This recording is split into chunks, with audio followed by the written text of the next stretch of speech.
संजू, मुझे माफ कर दो, मैंने तुम्हें छोड़कर बहुत बड़ी गलती कर दी। तुम यहाँ खड़ी है, तुम यहाँ क्या कर रही है? मुझे माफ कर दो। तलाक के 3 साल बाद तुम यहाँ क्या करने आई हो? मैंने तुम्हारे साथ बहुत गलत किया था। भाभी, आपने खाना नहीं बनाया? क्यों? तेरे हाथ नहीं है क्या? जाके खुद बना ले। भाभी, अगर आपको खाना नहीं बनाना था तो आप मुझे बोल देती, मैं बना लेती, ऐसी कोई बात नहीं है। अब तो पता चल गया ना कि मैंने खाना नहीं बनाया, जाके बना ले ना अब। भाभी, आप हमेशा मुझसे ऐसे क्यों बात करते रहते हो, जैसे कोई मैं आपकी दुश्मन हूँ या फिर इस घर की नौकरानी? मेरे लिए तो इस घर की नौकरानी ही है। क्या बोल रही हो? सोच समझ के बोलो थोड़ा।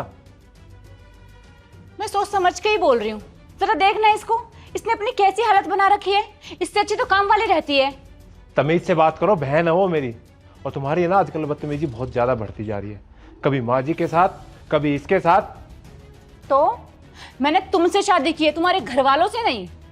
मुझसे शादी की है पता है, लेकिन मेरे घर वालों की भी रिस्पेक्ट करनी पड़ेगी तुझे। क्यों? कोई जबरदस्ती है क्या? जबरदस्ती नहीं है, लेकिन एक हर इंसान को पता होना चाहिए कि जिस घर में रहते हैं उन लोगों की रिस्पेक्ट करनी पड़ती है। तुम्हारी इज्जत कर रही हूँ ना, काफी है। अच्छा, मेरी भी बेइज्जती करना चाहती है? देखो, अगर तुम चाहते हो कि मैं तुम्हारी बेइज्जती ना करूं तो मुझे अलग घर लेके दो। अलग घर क्यों चाहिए? और कहां से लाके दूं तुझे अलग घर? तुझे अच्छे से पता है मेरी इनकम कितनी है। मेरी इनकम से सिर्फ घर चलता है। ऐसे में अलग से घर कहां से लाके दूंगा? कहीं किराए पे भी रहेंगे ना तो घर खर्च भी नहीं चलेगा। और तुम्हें रहना क्यों अलग? प्रॉब्लम क्या है इनसे? ये तुम्हें कहते थोड़ी ना कुछ। इनकी हिम्मत भी नहीं है कि ये मुझे कुछ बोलेंगे। मुझे अकेले रहना पसंद है, इसलिए या तो इन्हें अलग रखो या मुझे। नहीं तो? नहीं तो मैं अपने घर रह लूंगी। अपने घर चले जाओगी, वहां क्या तुम अकेली रहोगी? वहां तुम्हारा भाई है, भाभी है, मम्मी है। हाँ, सब है। उनके साथ में बचपन से रहती आई हूँ तो मैं रह लूंगी, कंफर्टेबल हूँ। लेकिन इन लोगों की शक्ल देख के ना सुबह सुबह मेरा मूड खराब हो जाता है। सरा तमीज से बात कर, वरना। वरना क्या? बोलो, वरना क्या? देखो, तुम्हें अगर मेरे साथ रहना है तो तुम्हें इसी घर में रहना पड़ेगा, और मेरी बहन और मेरी माँ की रिस्पेक्ट करनी पड़ेगी। मैं अपनी बहन और माँ के साथ यहीं रहूंगा। तुम्हें रहना है तो ठीक है, नहीं रहना तो तुम्हारी मर्जी है। ठीक है, समझ गई।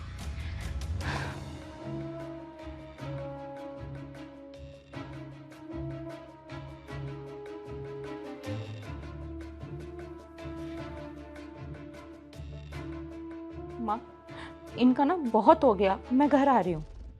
आजा बेटी, मैंने किसी की सुनने की कोई जरूरत नहीं है। तेरी माँ भी जिंदा है, आज ही सामान लेके आ जा। इन सबको सबक मैं सिखाती हूँ। ठीक है माँ, आ रही हूँ।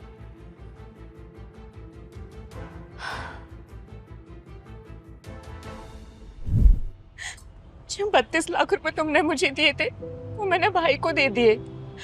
जब तक पैसे थे तब तक सब कुछ सही चल रहा था। जैसे ही पैसे खत्म हो गए उन्होंने अपने रंग दिखाना शुरू कर दिए। मुझसे घर के काम करवा देते, दूसरी शादी के लिए फोर्स करने लगे। इतने परेशान हो गए थे कि रोज किसी ना किसी का रिश्ता लेके आने लगे। कहते थे कि शादी कर और इस घर से जा। 6 महीने पहले माँ चली गई और उसके बाद वो रोज मुझसे 10-10 साल बड़े लोगों के रिश्ते लेके आने लगे। और जब मैंने शादी के लिए मना किया उन्होंने मुझे घर से बाहर निकाल दिया। जी, मुझे अब समझ में आया कि मैंने तुम्हारे साथ बहुत गलत किया था। प्लीज मुझे माफ कर। तो मैंने मेरे हालात अच्छे से पता थे, उसके बाद भी तुमने एलमनी में 32 लाख रुपए लिए। और उसके बाद ज्योति की शादी, मैं फाइनेंशियली बिल्कुल टूट गया था। पिछले महीने माँ नहीं रही, उसके बाद मैं मेंटली और इमोशनली टूट गया। तो मैं सब कुछ छोड़ के फिर यहाँ आ गया, चाहे बेचने लगा। मुझे माफ कर दो, मुझे अपनी गलती का एहसास है और मुझे अब पता चला कि परिवार क्या होता है। सच में मैं तुम्हारे साथ रहना चाहती हूँ हमेशा के लिए। नहीं, तुम्हें पता मैं सब कुछ छोड़ के क्यों आया हूँ यहाँ? क्योंकि मैंने सोच लिया था कि मैं अपनी बची हुई जिंदगी अब अकेले बिताऊंगा, मुझे किसी का साथ नहीं चाहिए। अंशु, जिंदगी अकेले नहीं कटेगी, ना तुम्हारी ना मेरी। मैंने तुम्हें बहुत हर्ट किया है ना, लेकिन मैं वादा करती हूँ मैं तुम्हें अब कभी हर्ट नहीं करूंगी। So sorry. देखो रो मत, तुम चुप हो जाओ, पहले बोलो कि तुमने मुझे माफ किया। तुम चुप हो जाओ, मैंने कर दिया तुम्हें माफ, चुप हो जाओ।